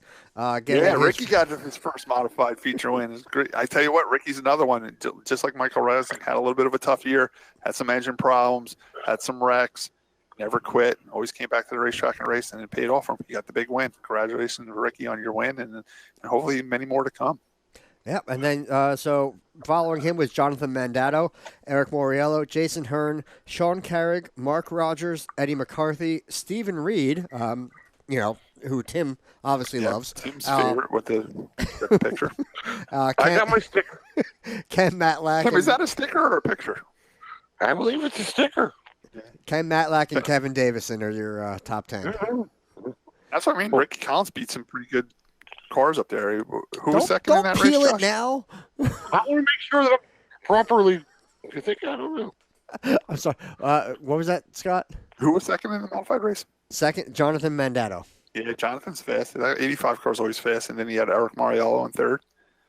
So he beat some top guys there. Good job, Ricky, man. I was really happy for you, and not only for you, but for your father. Your father's been around racing forever, and he goes through a lot of work and hard times too, and I'm sure it's expensive to keep that race car going, and I'm real happy for you guys that you have something to show for it now, and you enjoyed the win. I'm sure he enjoyed it. Yeah. No two ways about that. All right, so now that does wrap up our results from Wall. Tim, you want to talk about wherever you were doing whatever? Yeah, first of all, Sunday series was off this week, so there was no that's why you didn't get any results for that this week. No, I do have quarter midgets. Okay, so Sunday series. I was at Stafford Motor Speedway for the fall final. We wrecked, so there's really nothing to talk about my day. Boring. Yeah. Spotter's fault. It's always my fault. How was the crowd up there, Tim? Start with that. Packed. Sold out. Sold out, packed. Hot up there too, right? It was very hot up there. It was really I want to hot. mention that about Wall Stadium too. I think I mean the overall high temperature probably wasn't the hottest of the year over there by no means, but the humidity was at an all-time high. Like, I've never sweated so bad in a fire suit all year, and it's the end of September. It was like a weird hot there. It was just like a sweaty, muggy day at the racetrack. I went to Dover last October, and we were all dying in the fan area and in the grandstands. It was unbelievable. I usually put my fire suit on for practice, and Shannon Maggio makes fun of me because I wear it all day, and like Shannon would take his on and off and everything, and I finally took mine off. I took mine off for Fan Fest, and I noticed when I looked around, everybody had their fire suits like hanging on their tire racks and all that stuff, like drying them out. It was just a weird, muggy day over there. It was the same way up at Stafford, Tim. Yeah, it was hot and muggy. Crowd was good. The racing was good. The other Riverhead Building Supply car won. Congratulations to those guys. I didn't realize that Craig Lutz was that young. He's only like 25 years old. Yeah, he's not that old. Good kid. I'm glad to see he finally get his first win. And then it's on the Thompson for the World Series. If anybody from Wall Stadium wants to go to a tour race or wants to go to a weekend where there's how many divisions are there, Scott? There's got to be 13. God, too many. They call it the World Series of racing. This is the weekend to go. Any division that races in New England are racing that weekend. It's just nonstop racing for 3 days. Josh, your dad would like that. I mean, you see everything from 4-cylinders, super modifieds, you name it, you Street see it. stocks. Yeah, 3 different divisions of street stocks. Midgets. Yeah. They got the outlaw street stocks that they basically put a wing on them, a Camaro, and go out there and race with it. You know, it's what a great racing weekend. It's not just coming weekend; it's the weekend after that. That's you want to go to a race. That's the one to go. You Friday through Sunday. Scott's raced up. Scott, you won the World Series. Yep, I got to win up at the World Series. Definitely cool place to race, but it was real cool when I raced up with the All-Star race trucks because we ran on Friday. Our race was done and over with on Friday, so Saturday and Sunday I got to enjoy the rest of the weekend as a race fan. So it was really cool going up there for that. Nice. Gosh, you producing the show here, or are you doing something else over there? I'm not going to go there. Well, one thing before we get off of Stafford, I just want to mention Bob Potter. Many-time track champion up at Stafford Motor Speedway. He passed away. I'm hearing it was some type of car accident, but I was also hearing it was a motorcycle accident. Unfortunately, Bob got killed in a motor vehicle accident over the last week or a couple of weeks ago. And Tim was telling me a pretty cool story about Bob Potter. Up at Stafford Motor Speedway, they have a ride-along car, Josh. Okay. Josh. Ha. They have a ride-along car out there, but they do it a little bit differently up there than we do it around here. Tim says you actually pay to ride in this 2-seater car with Bob Potter, who is a former track champion, but they actually start you last at the end of a regular feature. And they let you run a couple laps? And Tim said they run 5-10 laps or until the first caution comes out. And they said it got to the point where Bob Potter, sometimes at the green flag went a while and they didn't tell him to pull off. He'd be up to like 10th place with a passenger in his car. And they actually had to start slowing him down. They let him back up front with it. Yeah, they actually had to black flag him to get him off the track. Like he was going for the win. That's got to be an experience. It'd be like going around Wall Stadium with Gil Hearn, or you know what I'm saying? Yeah. I thought that was a pretty cool story. So unfortunately, we lost Bob Potter. He's a big loss to the New England. There's a big influence up there. He really hurt a lot of people up there. It's been tough at the modified pit area the last month with losses, but. We had the same thing at Wall Saturday night, Joshua. They lost 3 legend car drivers over the course of the week. Not all in different type of situations. One got killed in a motor vehicle accident, another one on a job site accident. Nothing to do with the racing, but this 3 people that used to race legend cars over at Wall Stadium passed away last week. Oh, that was Luke Marzano, was that? Yeah, Sean Gallagher was another one, and I forget who the other one was. And I apologize for that, but they did a cool missing man formation for the race, in honor of the legend car drivers that they lost. That was a nice thing to do. Yeah, it was cool. It was cool. It was definitely a nice little memorial they did for him, the missing man formation, and they announced it over the loudspeaker who passed away and everything like that. What cars they used to run at Wall. I think it's a very, very fitting thing to do. Yeah. So I'm glad the track did that. Before we get off the local Wall Stadium thing, it was Flemington, but this guy was talking about Joe Merlino and brought me back to a memory. I got to tell a story, Tim Riggleman story. We'll go with that. We were up at Flemington, and John was driving for Dick Barney, and they had team cars. That's when they were doing like those triple 20s to get the car counts up for the National Point Series. Right. So they had Joe Merlino in the backup car, and there was an accident on lap 2. So John was in it, and Joe Merlino. John comes in like both front tires are towed out, and the Nerf bars bent up over the roof. Joe Merlino comes in with a single flat tire. So all Dickie's crew is all working on John's car because he's leading points, And Joe Merlino's sitting in his car, and I'm sitting on the back of the trailer. He's looking at me, and I'm looking at him. He's like, "Change my tire." I'm sitting in the chair. I'm like, this guy wants me to get up and change his tire. Are you kidding me? Like, change my tire. And it was just me. So I got up and I found the jack. It was an extra jack here. I started jacking the car up. He goes, "Hurry up!" I'm like, I ain't hurrying up. I'm jacking the car up. I got to find they got all the air guns over. Dickie's got all the air guns over at John's. I finally got a lug wrench. I'm like, real slow. He's like, "Hurry up!" same speed. There we go. I put the tire back on. I don't even know if it was tight. I dropped it down. He took off, and he went back out there. That was actually the father. Joe Junior drives now. Yeah. But Joe did good in that car. Joe was one of those guys that kind of had like a home-built old style Evans car, and he ran very well with it against guys that had more money in car. He ran very well with what he had. Scott, isn't it an incredibly helpless feeling when you're waiting for somebody to change your tire? And it's something that that they're going pretty darn fast, and you're like, oh my God, it's taking forever. Move. It's terrible. It's terrible. And you trust, and then you go back out like, crap, I hope they tightened everything. I'm to the point now, I just hope they put a right side tire on the right side. But it's amazing, like, you look at these drivers going nuts. Because they're changing the tire and they don't really know what's going on around them. And I'm sitting in the car with the radio in my ear and I hear them, all right, green next time, bye. And you're like, oh, man, come on, guys, get me back out there. Yeah. You know what I'm saying? And it's a weird thing. You're in the car and you're getting angry and you're rushing them, but you also got to remember, these guys are just helping you. Like, Tim could just easily say that night, dude, get out and change it yourself. I'm gone, so you can't really yell at them too much, so. Yeah, no. It's one of those things that I try not to. I try to keep my emotions in check, but dear God, it feels like it's forever to change a tire. But your adrenaline's going. Like you're processing everything at a different speed. So, yeah. But that's like the pit stops at Stafford. We're only allowed to change one tire per stop.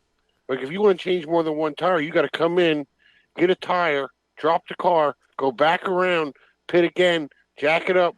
Put a tire on, drop it down, drive around, jack it up, and put another tire on if you want to do 3 tires. Even if they're all flat?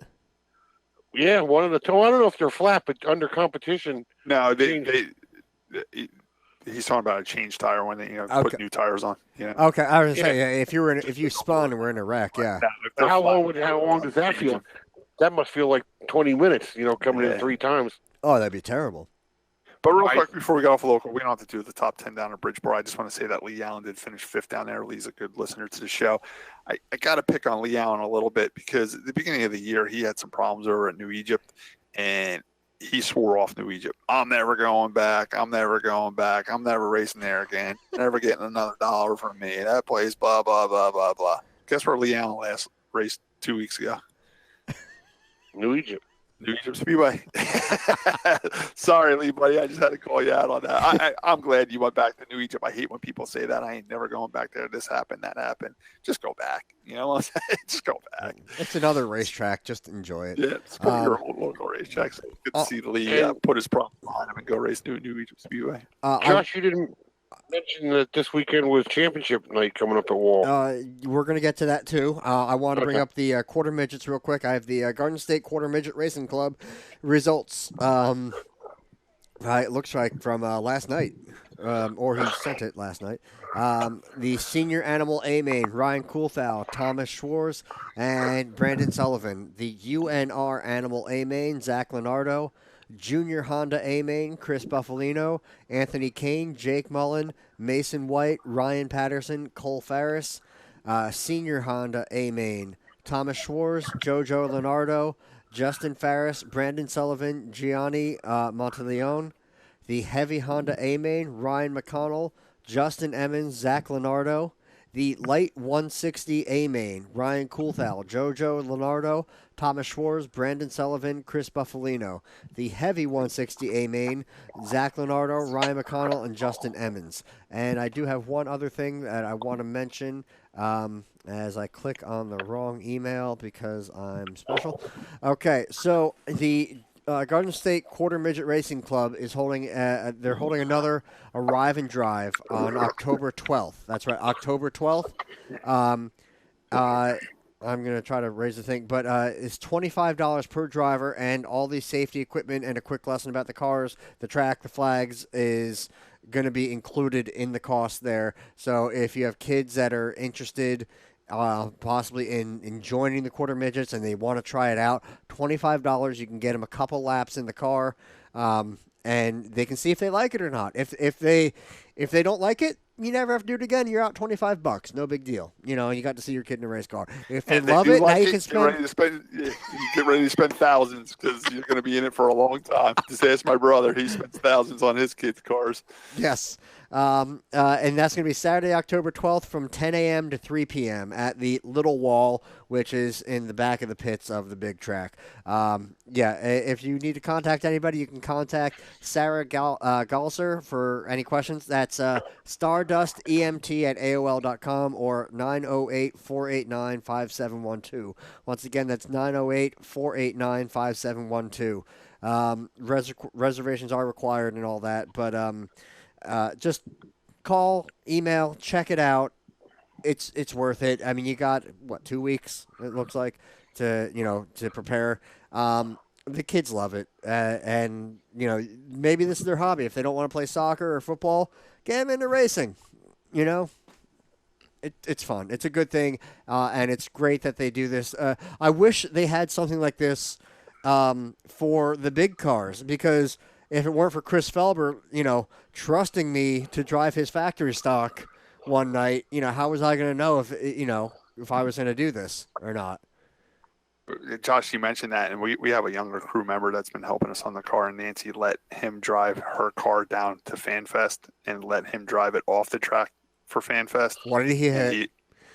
No, he didn't hit nothing. He did very good, but he just loved it. Like you said, for him to drive around that track slow on the banking, he got a whole new respect for it, and he loved it. He's like, "Wow, it was cool, man. I'd never been on driving a car around something banked like that." You know what I'm saying? Well, that's what the mechanics for races used to be cool for. Yeah, you put a kid out there like that and let them try it. Yeah, plus the powder puffs. I mean, and Nancy wouldn't be racing today if she couldn't start out in the powder puffs. You know what I'm saying? That it's all feeding divisions to the next level. You know what I'm saying? Honestly, I mean, you can do the green flag experience, which is cool, but a lot of that's in the TQ. I'd like to see some more full fender things just to give people a taste. I know the Rusty Wallace experience was there a couple years ago. The Kenny Wallace racing experience is actually going to be at New Egypt in a couple of weeks. Okay. So if there's anybody that wants to go try it, you can go New Egypt Speedway is having the Kenny Wallace driving experience on the dirt track. So there's a perfect opportunity for people to try racing out. And if they need somebody to drive the 2-seaters, I'll do it. All right, man. Let's get to what we learned. It's past 11 o'clock. I got to tell business tomorrow. Oh, yeah. Yes. So it's the final points week. Scott's incredibly nervous going in for double points races, right? I'm pretty good where I'm at. I mean, first of all, I would need a high car count to be able to catch Elliott. I think I'm 44 points behind him, 46 points behind him. It is double points. Elliott already has it figured out where if I win, he has to finish 11th or better. If I finish second, he has to finish 12th or better. So I need a full field of cars, and I need a good night, and I need him to have a bad night. I do have a shot of still winning the championship. I also got to keep in mind that I have Brian O'Shea behind me in fourth and Tim Ajax behind me in third. I think I have like a 30-point cushion there as well. So we'll see what happens. Is it double points or single points? Double points. So, that's what makes it dangerous. So now it's 4 points a spot instead of 2. Is any division like really super close, or are they all pretty well spread out? I think the sportsman division is. I know Neil Rutt said on his Facebook he has a 30-point lead. I think Stephen Reed's got a pretty comfortable lead, but I know the sportsmen's are pretty tight. Yeah. But anything can happen over there, man. Anything can happen. One night I made up a lot of points on Ronnie Mullen. And on championship night. And we were actually both in victory lane waiting a while for them to calculate it up. It was that close, because they told me going into the race if I won and he had to finish like 9th or better, and he was like 10th or something like that. And then when they refigured it, I lost by like 3 points or something like that. It can be close. It can, which is exciting. I mean, sucks for you. But that was fun. Though even though I fell short of the championship, I won that night in exciting fashion, and he won the championship tonight, and we kind of got to celebrate together. You know what I'm saying? It was kind of cool. It was kind of a cool way to go out, It's something for the fans. All normal lap distance? Yeah, we're only 25 laps. I don't think there's any long distance races or anything like that. Yeah, it's just it's about the points more than the distance. Yeah. So it's the last regular season night at Wall Stadium. Please come out and support us. Yeah, definitely. And so what have we learned today? Let's start with Tim. I learned that Scott was very attached to his welder. I never knew that. I'm still attached to my welder. Don't talk like it passed away. It survived. Please. Scott, what are we... Good. It was good to learn that Atlas Welding is still alive and well. That was good. I learned that Pete MacDonald's a very noisy guest. I don't know I'm not sure if he was building I don't know. At one time, I thought he was building an ark or something. There was a bunch of wood knocking going on. Unless he was Bigfoot hunting, but that's another podcast. And then I heard a truck start at one point, and then I heard something about shipping and receiving. So I'm not sure what he was up to. Maybe he was driving a mail truck. I'm not sure what he was doing. but thanks for Pete for coming on. So that's what I learned. Scott, how about you? Well, I learned I'm one race car shy tonight because I tried stealing a race car from Waretown today and it wasn't there. So I thought I'd have one more race car in my driveway tonight. And I kind of only took that tow for the reason I had a chance of picking up a race car when I was in Waretown, and that didn't happen. Well, honestly, that does hold true to you. Always looking for race cars wherever you go. John, I'm serious. If your car was in your driveway, I was taking it. It was gone. That would have backfired on you, Josh, because Scott would have brought it home, and he can't look at it and bent up. He would have had to have fixed it. Yeah, he should have had it there. Probably be fixed by this weekend. He'd have a fixed race car. All right, I'll put it in a really vulnerable spot, okay? All right, Josh, whatever you did for 11, I got to get going here. All right. So I have three quick things because we forgot to do what we learned last week. So last week I learned that Neil Rutt III likes the aspect of beating off. I learned that Neil wants to make the kids smile, but not in a creepy way. And I learned that Tim spotted for a long, boring K&N race. Now, for this week or today, I learned Scott's welder had surgery. I learned that Scott's welder has seen more girls than race cars come and go. I learned that Scott had to turn it up to E before he got any penetration. And I learned that Tim won't hurry up while he's jacking it. By the way, I listened to the podcast last week, even though I wasn't on it, and Neil Rutt did a great job with you guys. He was real good to listen to. He did a great interview, and he was a good part of the show. When he's not upset, he's really awesome to talk to. Yeah. So. All right, guys. So it's 11:14. That wraps up episode 152 of the RPM podcast. Go to Wall. It's championship night. Go to Wall. Go to Wall. Good night. Good night, everybody.